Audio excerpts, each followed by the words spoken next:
1923, a small group of motoring enthusiasts created a race to prove that cars could be reliable over the course of a day and a night of motoring. 101 years later, the 24 Hours of Le Mans remains the world's greatest test of motoring endurance. Hello everybody, welcome to Le Mans for 2024. We are an hour away from the start of the greatest race on the planet. No disrespect to the Indy 500, but this is a whole different era of difficulty and frustration awaiting almost all of our teams. 1904 that the first ever Grand Prix race was held. Again, that was on public road. And it will be Zinedine Zidane to start proceedings. Pilote, démarrez vos moteurs. 1 minute board on the grid. Under 1 minute to start the formation lap for the 92nd edition of the 24 Hours of Le Mans. A number of safety vehicles being used this weekend. The hairs on the back of your neck are not standing up. Consult a doctor immediately. We are about to go racing here in Le Mans. 24 hours on the clock. We will race until 4 p.m. Sunday as for a century the world's greatest endurance motor race once more gets underway here in the centre of France. 2 by 2 they will come. Porsche and Cadillac on an all-American front row. The Ferraris behind. Zinedine Zidane waves the tricolor. We wait for the lights to change, and they will storm along the straight and sweep right into the Porsche curves. Immediately Laurens Vanthoor shuts the door on Sebastian Bourdais. Ferrari side by side in second. Very slow start from the number 12 Hertz team Jota Porsche, and the Ferrari up to second place ahead of the Cadillac of Sebastian Bourdais, and that is car number 51 Antonio Giovinazzi. No, it is the 50 car of Niklas Nielsen. Very slow getaway from the number 12 car, but riding on board with Giovinazzi. He's in 4th place. Sebastian Bourdais in 3rd with the yellow-nosed Cadillac. 5th place, 6th place is the blue-nosed Cadillac. BMW behind, and Alpine and Hertz team Jota squabbling in the midfield. Move around the outside, wasn't it, from Neil Jani? Very well planned, well executed, and you see the two of them side by side here. Car 50 gets into the lead into Indianapolis. Cadillac and BMW side by side down to Indianapolis. The 15 BMW stays in front of the blue-nosed number 2 Cadillac. That is the battle for 6th place, and a great charge for the lead. There's the 15 car moving up the order. The 28 car Art car is down towards the tail of the field, and 2 yellow-nosed cars. The yellow-nosed Cadillac is number 3. There's the onboard view from number 2, so somebody else is losing a lot of oil because the number 2 caddy is in 7th place with Alex Lynn at the wheel. Yeah, surprised to see the screen so dirty so early on the first lap of the race. It's something you'd imagine at the end of the first stint or something, but yeah, that Team Jota car seems to be falling back just a little bit, doesn't it? The top speeds here over 360 kilometres an hour potentially as a top speed for these cars. Here's the battle for second. Ferrari 51 trying to go up into second place. Antonio Giovinazzi does it. Let's go forward with brake balance. You can go forward with brake balance. Great bit of race. BMW 15 in the barriers. Marco Wittmann put the car off the road early in the race in Imola. So yeah, this is the right-hander before Tetra Rouge. How has this happened as he tries to spin turn the car around? He gets it going again. Now, how much damage, if at all, has that Giovinazzi? Just be careful with the front right tires in the Porsche. Just be careful with the front right tires in the Porsche. You're doing good. Save some energy. We are well. He's doing really well. Giovinazzi driving a real blinder at the moment, and he's through into the lead. So I don't know if that was, I don't know if he was allowed through there by Nielsen, but it looks like Nielsen is on the attack again. So I'd say that Giovinazzi's had a go down into Mulsanne, and Nielsen's back around the outside before Indianapolis. This is going to be tight. This had better not go wrong for the 2 Ferrari drivers. Nick Nielsen on the outside sweeps around back into the lead, and this race, 24-hour Grand Prix of Endurance, is about making it through the 24 hours, but at the fastest possible pace. Nielsen made the mistake in Mulsanne. We talked about that braking zone being tricky, under immense pressure from his teammate.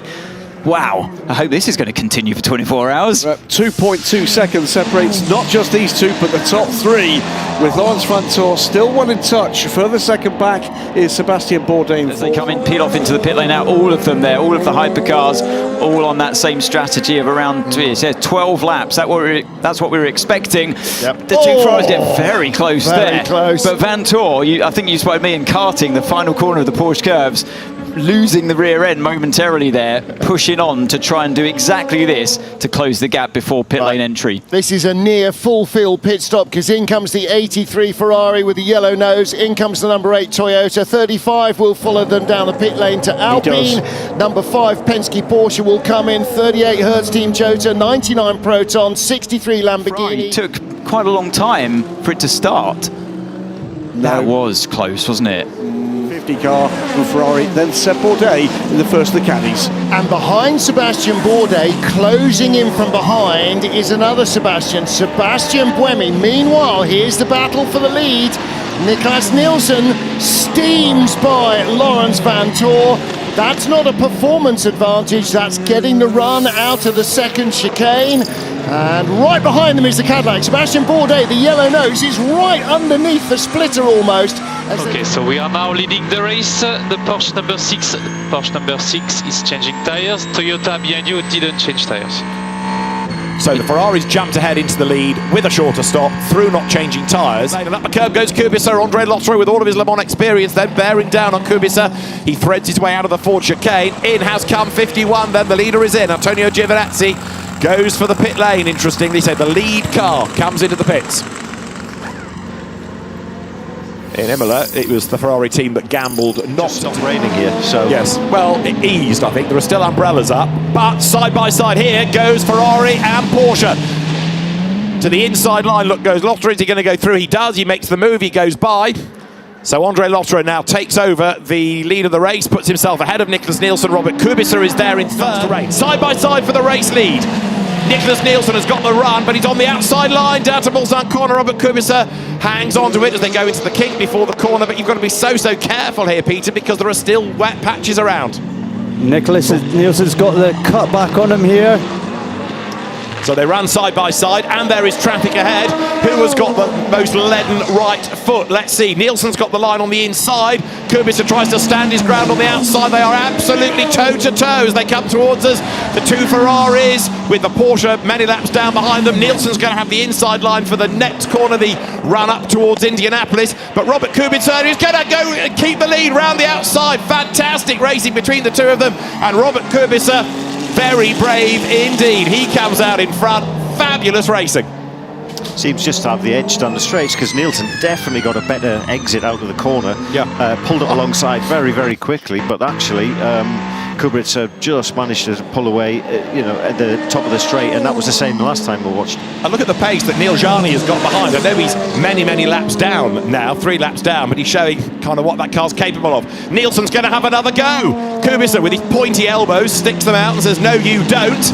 And so, yellow Ferrari, Kubica. Yeah, no problem, mate. Just leave the wheel. Yeah, mate, we're going to box. We think the soft is a safer choice for the weather that is upcoming. We will put Antonio with the soft. We think it's a safer choice. Right, so in comes number 50, Niklas Nielsen, and Antonio Fuoco then to take over and going on to the soft. Not the driver's call, that's the team believing they read this better. That is a very badly damaged car up at turn 3. Is that 54 Ferrari again, the Thomas Floor Ferrari? I wonder whether we're going to see a safety car here. We might do, and that's going to throw everything up in the air because there's a bit of barrier damage there as well. It's all self-induced, isn't it, guys? Kind of looks like it. Is he on his outlet with? No, he's not. Yeah, it's a bit of a strange one actually, but I guess spin that way, yeah. Could that be a legacy of the earlier damage? Well, I'm thinking it's a legacy of the kink to the right, and he's lost it on the exit of the kink to the right. I was just wondering whether, after that earlier clash with Naveen Rao, that's done some damage that possibly finally has slows out. And there, off the road, is that Frins in the BMW? That's coming into the Ford chicane. I think that is a BMW, It's David. the art car, isn't it? The art car, yeah. So Robin Frins, who we've just been talking about chasing after Kamui Kobayashi, has got it all wrong, as you can see. And so he must have lost it on the right-hander, and he's clouted the end of the wall, hasn't he? Thierry Tassin from WRT, not impressed at all. Adam Hardy, who is the chief engineer on the car, will be on the radio, no doubt, to the driver. And that's quite a hit into the tyres, isn't it? That would need to pit, certainly, but it will have to do a whole lap from there to get into the pits, which would be more time lost. And it's just a curb strike, isn't it, that's picked him up? Snap back on him. I think, you know, from what I've seen during testing and qualifying, the BMW is a very fast car, but it just looks edgy. Yeah, we saw Dries off a few times. Yeah. That's, you know, uncharacteristic for all these guys. You know, so slow down. You've got no tyre on the right rear. On an out lap, so something else has happened. It might have been his second lap out of the pit lane. We don't have that data, but that's most unusual to actually shed a tyre when it's not on your out lap. So this is Kubish Mohovsky, Vladislav Lomko and Klemon Novalak's car. The previous full access programs are all still available to see on YouTube. Here we go, battle for supremacy, 50 versus 5. This is the number 5 Porsche of Michael Christensen all over the back of Antonio Fuoco.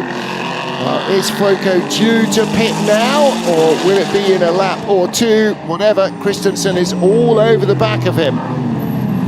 So either Fuoco takes left sides only and carries on for another stint, or they're going to put in Miguel Molina with a full set of brand new medium tyres. Okay, that's broken, let's get it out.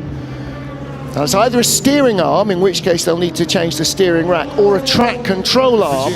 Alpine facing the wrong way, 35 or 36. What colour are the mirrors? It's 35. It's not facing the wrong way, it's smoking. That is big trouble for the 35 car. That is the brand that won here back in 1977. Oh, that's gone in a big way. Yeah. That has all the hallmarks of going no further. That's a lot of oil. And it crawls to a halt, brings out a yellow. Who's at the wheel of that one? Reed, I think. You're quite right, Jonas Reed, son of team owner Christian Reed. Yeah, lost power. Doesn't look like he's touched anything. It all looks in place and doesn't look like he's got any flat tires, so it's just any quicker than his last one, 4:27. Toyota looking concerned. Let's go on board with Nicholas Nielsen and eavesdrop to the conversation. It's raining on the back stretch still. Yeah, another one more lap, it's raining, and now it will decrease. Come storming past you, but he's put a lap on him. You know, the risk element as well, you got more risk. This is on board number 60, which is the Iron Lynx Lamborghini that charges the wall. That's a big hit. And that's the reason, because off the road is Bourdais. Now he's on slicks, he's just gone onto slicks. Cold slicks, yes. Thankfully, he's managed to hook up reverse and the car isn't beached, so he's able to quite quickly get back on the road. So that's Indianapolis, slick tyres catching out Sebastian Bourdais. So we'd heard from another Cadillac driver the road was about 2 laps away from being slicked. Bourdais went early, if you like, and this is how he got there, Peter. Oh, he's got super lucky there. Has he ever? Well, apart from not being beached, he's not in the wall either. Whoa, look at that. Let's listen in. Yeah, I'm sorry, yeah. And there is 15 with massive damage at the front. Dries van Thor, for the 3rd time this weekend, has put the car off the road. That looks terminal, doesn't it? It does. I mean, I think that's the car we saw a minute ago that just ran straight through the gravel. So he had a problem of some description, and he's cold tyres. He's got a big problem now. He's on an out lap. You're right. Yeah. He's on an out cold lap. tyres. That's what it is. He's just taking the wets off, put the slicks on. This is on board. I know it was a touch. You were right. It was. That was a touch with Kubica. Wow. Well, that's going to get looked at, and the mirror falls down, or the screen falls down, and Van Thor, like, what was that? That was well spotted, Peter. It was just, you saw it, we were on board the Ferrari at the time, and as he was passing, there was the slightest little wiggle. Does something like that warrant just a drive-through or a 10-second? Our first safety car of the race. First safety car of the running of this year's Le Mans 24 Hours, and of course under the safety cars, there are 3. They'll all be picked up around the circuit. The race. We'll see how it all works out. That's not good news. Smoky, in fact, there's a lot of liquid all over the front of that.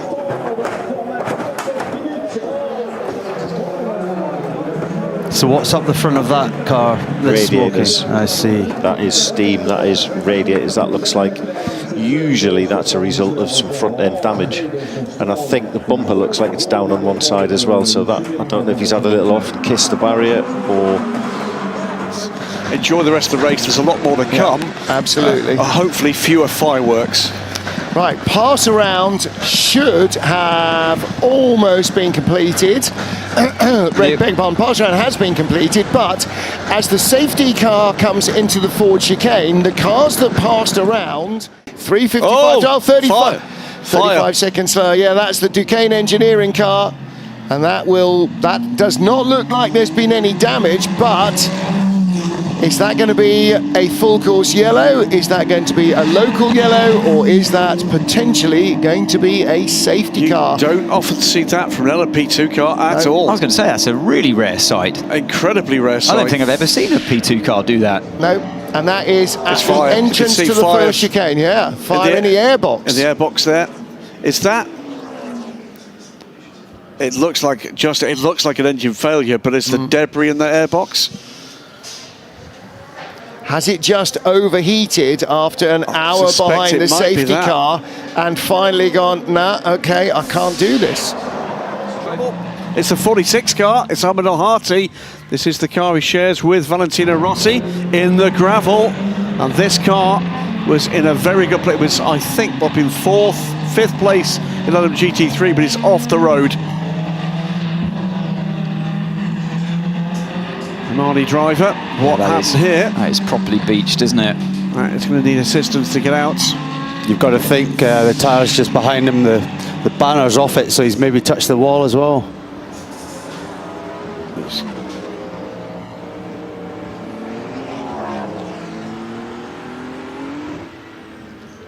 Lost it under the bridge. I wondered if he got tapped, but he didn't. He just lost it, didn't he, as he rejoined and turned left.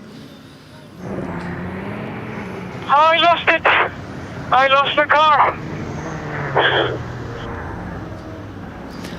There is damage. It's not huge damage, but there is damage to the front of that car. Yeah, I think that would just be a front end change, won't it? Hopefully, I mean, he's stuck in the gravel. That's the most disappointing thing. If he wasn't the gravel there, it would have because he's going to end up, if the car expires, he's going to be perilously close to the edge of the road and on the racing line. So Sala Jolic, well, it doesn't really peel off, it just coasts to one side, and the white flag comes out. He wants to try and, if he can, restart it, obviously. But what we need to know is why the car has lost power and ground to a halt. That's a bit like we saw for the number 9 Proton Orica from LMP2 about 3 hours ago. Yellow flag is shown, and there is a stranded Ferrari. He's almost back to the pits. It's terrifically hard at this point. You can see, I've got it. Can I take Sean Galisle, number 31 BMW? He's under investigation for the slow zone procedure, and this is the Peugeot making a real mess. 93, Mikkel Jensen. It's a kiss with the barrier, but how bad was that? I think he got away with that. I think he did. Fairly light. And in that did. And there was nearly a tag there between one of the Lexus, and there was trouble. 2 cars off, and I think there's also somewhere in the background there potentially himself out of the gravel. There's the P2 car, going straight on. And then bang, 155 was accosted by McLaren. It's 59. One of the UAE cars, you're right. It's Gregoire Saucy. So these are the cars who are contesting 4th and 5th. And in fact, saying a little while ago, get it back out, because this is a car in its first season of racing at this level. So it's mileage, it's development, it's lessons learnt. In the long game, in the bigger picture, it's worth doing. It might not feel like it now, but it will be. And I agree with you, is that... That was why the car's in the garage. So that was the incident just before you came back to join us. That was Heinemeier Hansen doing his desperate move on the inside, put both of them in the gravel, and that's why the Mustang has been in there ever since. And look at the rimy red eyes with brake dust and fatigue and everything else in them. Oh dear, yeah. So, through no fault of their own, having had a monumental near 3-hour rebuild of the car, it had to come back in and have more work. And Zachary Rubichon, look, behind him is Roman Grosjean, and a safety car now. So, well, there's the 59 car, 3rd place in class. And that is Nicolas Costa, who will be heading.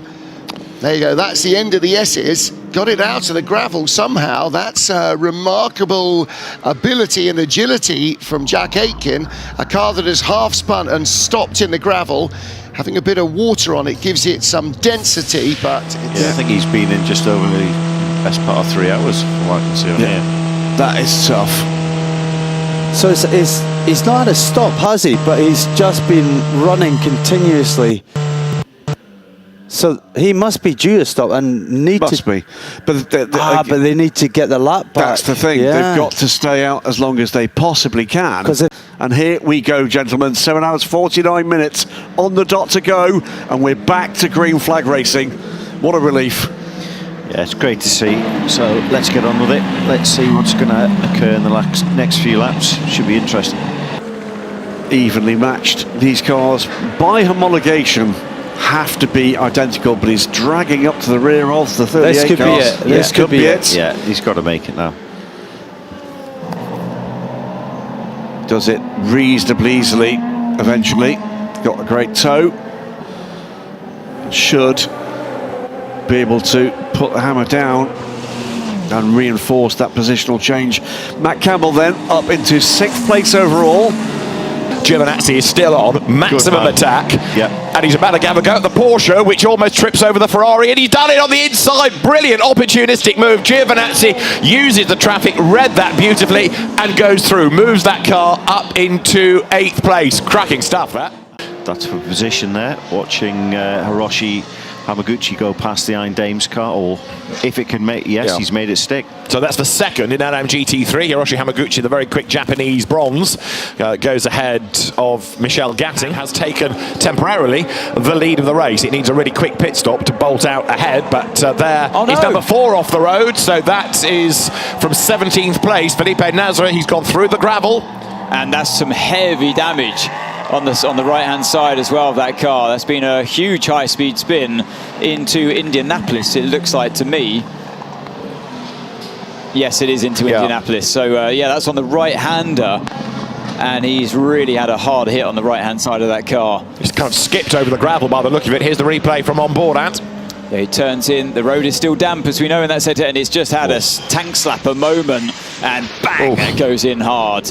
And I'll be surprised and impressed if he can get that car back to the pits, because that front right has been the thing that's taken the brunt of that force. I want to see what that front right looks like. Clearly the bodywork's damaged. We've got another yellow, and that's why an Aston Martin is upside down. Safety car called, it's 27. It's the Heart of Racing entry. Daniel Mancinelli is upside down, and therefore safety car number 3 triggered, and the pit lane comes to life, because this is where you can win or lose time. Safety car deployed, and the team's ready for the next wave of pit stops. Ricocheted over and rolled onto its roof, but it's great to see that the driver's okay. Oh, was there contact? There was it? No. Was it contact? Was he forced to go wide? Just wide and got on the wet bit. So no contact. That's a big hit, and then it kind of falls back on itself. Wow, a lot of energy had to be absorbed through that car. What I kind of expected, how it ended up on its roof, is what I expected from where it hit. But I can't blame him entirely for that. There was no contact, but is this running on board with him? So yes, he's just on the wet stuff. Yeah. He's tried to do the right thing. He's a bit spooked by the hypercars around him, and he's seen one of them have a look. So he's tried to do the right thing by going wide and actually put himself, from being nice, he's put himself onto the wet stuff and out of the race. And that's why we see the pit. Peugeot in the gravel at Indianapolis, and to do that under the safety car is an absolute no-no as far as race control is concerned. It is Nico Müller at the wheel of it, the Swiss driver. Well, Müller's an incredibly experienced driver, and just looks like he's understeered off. We can see the tyre marks. Here we go. Riding on board with Nico Müller at a slow speed. He saw the car in front of him twitch a bit, didn't he? Or there's something on the inside of that circuit. A new lead car, it is the blue Cadillac. So El Bamba leads the way. Number 3 Cadillac has now stopped on the Mulsanne straight. So just as we were getting ready to go racing once more, there's another car stranded. At the wheel of it, trying to get it going again, is Scott Dixon. on his outlap as well, so he's just been to the pits. You're quite right. So he's hemorrhaging time as he tries to limp back, and then there'll be the time lost while they try and solve the problem. So this is really bad news now. Well, 2 seconds separates 7 cars. And there, going wide, look, in number 7 Toyota Kobayashi. Fuoco back on the inside, he's 3 wide on the road to Indianapolis. Kobayashi gets squeezed out wide, there is no room at the end, he's got to back out of it. Schwarzman goes back ahead of Fuoco. Brave stuff round the outside, and it's still damp there.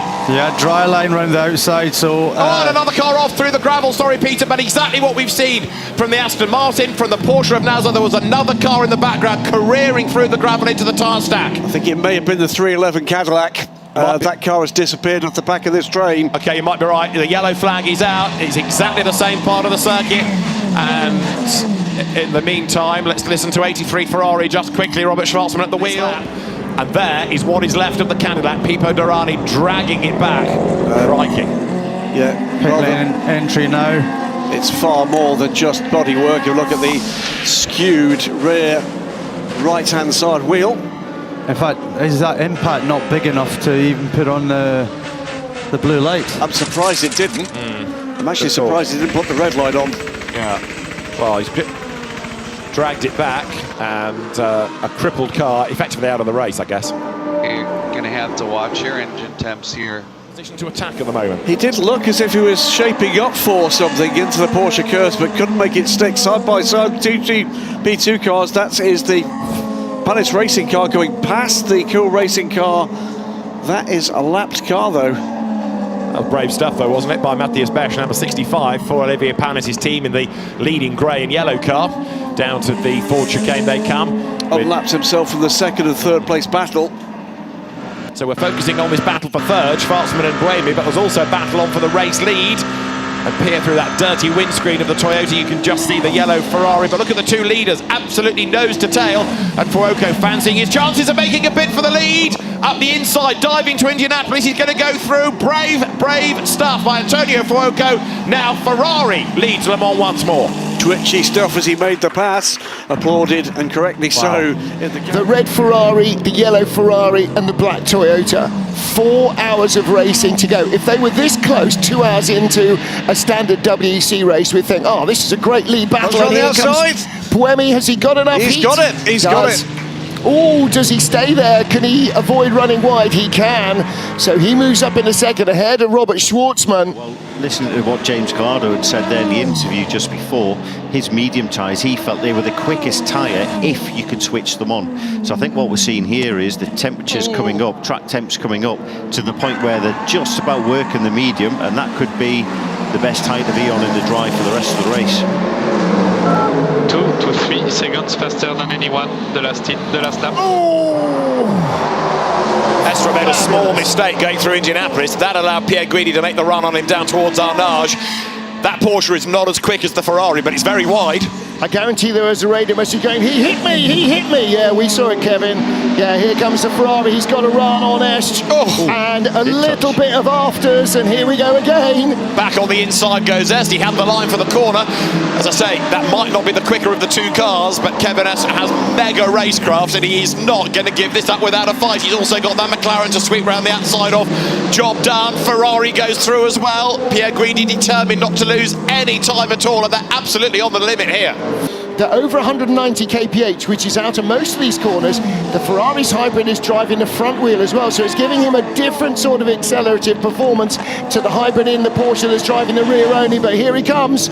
He's going to be on the racing line, on the clean bit of the track, cuts across the nose of Kevin Est, and Alessandro Pierre Guidi moves up to 4th. Yeah, I think that's just stint and a half old. Our top dozen cars who were previously in the same sector of the track. They can't get the gun on, car 8. Come on!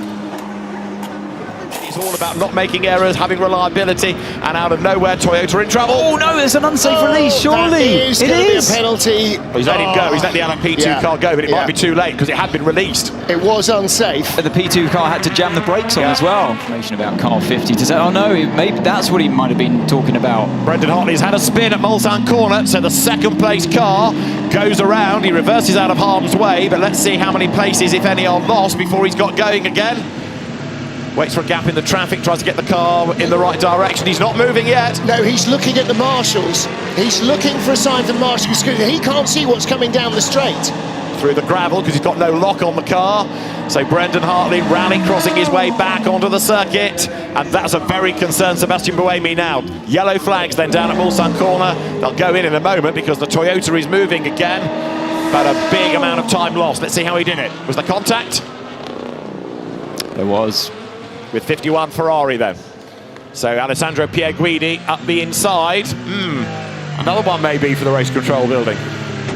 Well, there was contact and somebody went round. Anthony, was that Brendan being ambitious? Let's have a look from this shot. Oh, it wasn't Brendan being ambitious, was it? Hold on. Cause of contact, car 51. Yep. That's how the stewards will look at that. I can't say no. Yeah. That's 51 against 7. The only other thing that might be the fly in the ointment for number 50 is the unsafe release. As you say, that's not yet filtered through the system. But to counter that, of course, there's the incident with number 8 on the sister car. Number 7 lost a flick up there. Did you see that as well? So if this race were to dry up again, they'll be having a potentially understeery balance. And more drag if it comes to trying to save an extra lap on fuel. Well, there was the pass that put number 7 in front of 51 at that stage for second place, but the Toyota team already knew that 50's door wasn't closing, and that's why 51, Alessandro Pierguidi, was being told, keep the Toyota intensely tight. Trouble for 7. A spin for Jose Maria Lopez. Now, the rain doesn't look quite as dramatic on the camera lenses, but the Argentine has looped it around at the Dunlop curve anyway. We'll need to take a look at that from a slightly longer run-up to see what effect traffic had. Here we go, there's always traffic offline passing the Inception McLaren. Just carried in too much speed on the wrong line, Rob, and that's what traffic can do to you when there's only a narrow bit of dry. And Ferrari number 50 is going to come home and take victory a year after their teammates claimed victory in the hypercar, and now they dare believe it's the final chicane. Niklas Nielsen has been rock solid, absolutely ironclad confidence. Miguel Molina, Antonio Fuoco in floods. Ferrari wins Le Mans.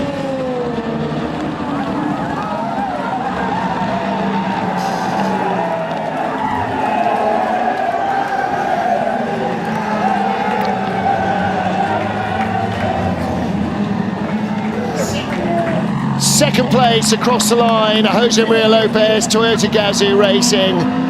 And he hangs on to second, but what about Alessandro Pierguidi, the 51 Ferrari and the number 6 Porsche, 1.1 seconds apart, and Pierguidi hangs on to it and does not exceed track limits. A crucial podium for Ferrari and for the 51 crew.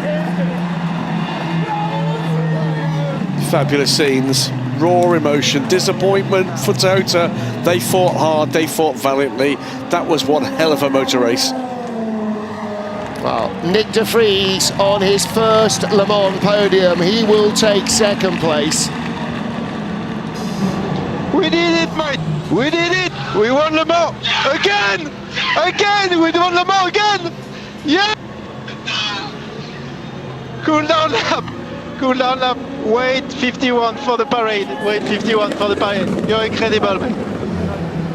Well, I'm glad it's not just us that have got dust in. Here's our LMP2 leader, though, the number 22 from United Autosports. This time it's Ollie Jarvis who has the honour of bringing it across the line. Last time they won, I think it was Philippe Albuquerque who did so. And in the 22 lineup, it is Bijay Garg and Nolan Siegel who share victory. And Nolan Siegel, just 19 years of age. There's the Manthey EMA Porsche, car number 91. Richard Leitz brings it to the line to claim another win for him and for Porsche. And that is a huge result for the 91 crew.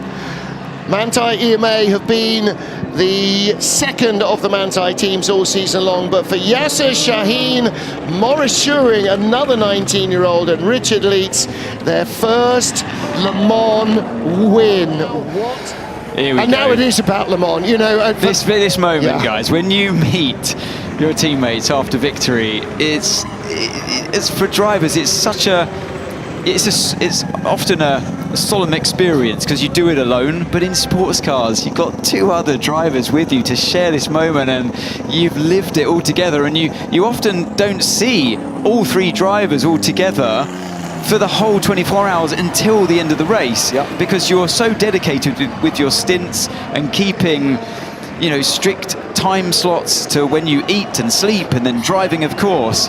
So to when you see everyone there at this moment, you share it together, riding along in that victorious machinery that you've all driven and all played your part in. It's a feeling you can't describe. A little bit of Italian for the team, of course. A little bit of Italian for the team, not Danish. So, I mean, a phenomenal thing. And for all that it is worth double championships, points and everything else, it is Le Mans. It is 101 years of history. It has phenomenal weight of recognition.